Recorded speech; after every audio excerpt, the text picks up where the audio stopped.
Hi all my friends. ఈరోజు కార్తీక సోమవారం కాబట్టి ఈరోజు అందరూ విశేషంగా సుబ్రహ్మణ్యేశ్వర స్వామి ఆరాధన అనేది చేయడం జరుగుతుంది. ఖచ్చితంగా ఈ కార్తీక మాసంలో చేయాల్సిన నియమం ఏంటంటే, ముఖ్యంగా పిల్లలు లేనివారు, సంతానం కూడా లేనివారు సుబ్రహ్మణ్యేశ్వర స్వామి యొక్క ఆశీస్సులు తీసుకుంటే, అందులో కార్తీక మాసం, కార్తికేయుడు అని కూడా ఆయన పేరు. సో ఈ కార్తీక మాసంలో ఆయనని ఎవరైతే ఆరాధిస్తారో, ఆయనని ఎవరైతే పూజిస్తారో, ఆ పూజించిన వారికి తప్పకుండా సత్పుత్రుడు పుడతాడనేసి మన పురాణాలు స్కంద పురాణం ప్రకారం చెప్పడం జరిగింది. సో ఈ కార్తీక మాసంలో నా యొక్క సందర్శనం చేసిన, లేకపోతే నా లీలలు విన్నా, నా యొక్క ప్రతి చర్య విన్నా దానికి ఖచ్చితంగా సత్ఫలితం అనేది వస్తుంది అనేసి సుబ్రహ్మణ్యేశ్వర స్వామి స్కంద పురాణంలో మన వేదవ్యాసుల వారు చెప్పడం జరిగింది. వేదవ్యాసుల వారు వేదములను రచించడం జరిగింది.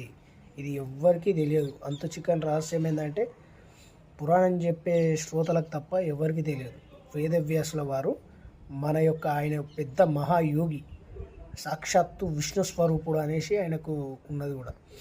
ఎన్నో ఏళ్ళ క్రితం ఆయన వేదవ్యాసుల వారు ఈ పురాణాలన్నీ రచించడం అనేది జరిగింది. సో ప్రతి ఒక్కరూ ఏంటంటే, ఈ యొక్క కాలానికి అనుగుణంగా మారాలి అనేసి ఈ కలియుగంలో ఏదైనా సరే శ్రవణం అంటే వినడం వల్ల మీ యొక్క పాపాలు నశించిపోతాయి. ఇప్పుడు నేను చెప్పింది కూడా సుబ్రహ్మణ్యేశ్వర స్వామి యొక్క లీలే. ఎందుకంటే ఆయన ఈ కార్తీక మాసంలో కార్తికేయుడిగా ఆయనకు ప్రసిద్ధిగాంచారు కాబట్టి ఆయన యొక్క లీలను విన్నా సాక్షాత్తు పరమేశ్వరుడు కూడా సంతోషించి కోరిన కోరికలు తీర్చడం జరుగుతుంది. సుబ్రహ్మణ్యేశ్వరుడు ఆయన తండ్రిలాగల సహృదయుడు, అంటే భోలాశంకరుడు అని ఆయనకి ఎలా పేరుందో, సుబ్రహ్మణ్యేశ్వర స్వామి కూడా మీరు ఆరాధిస్తే ఆయన సర్పరూపంలో ఉండడం జరుగుతుంది.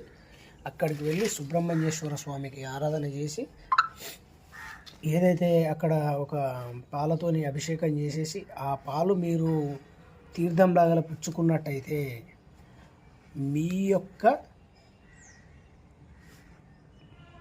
లోపల ఉన్న గర్భదోషాలు లేకపోతే ఎలాంటివి ఉన్నా సరే తొలగించేసి సత్పుత్రుల్ని ఇవ్వడం జరుగుతుంది. ఇలా ట్రై చేయండి. ఈ కార్తీక మాసంలో మంగళవారం వెళ్ళి ఒకసారి ట్రై చేయండి. ఖచ్చితంగా అనుకున్న ఫలితాలు నెరవేరడం జరుగుతుంది. ఓకేనా?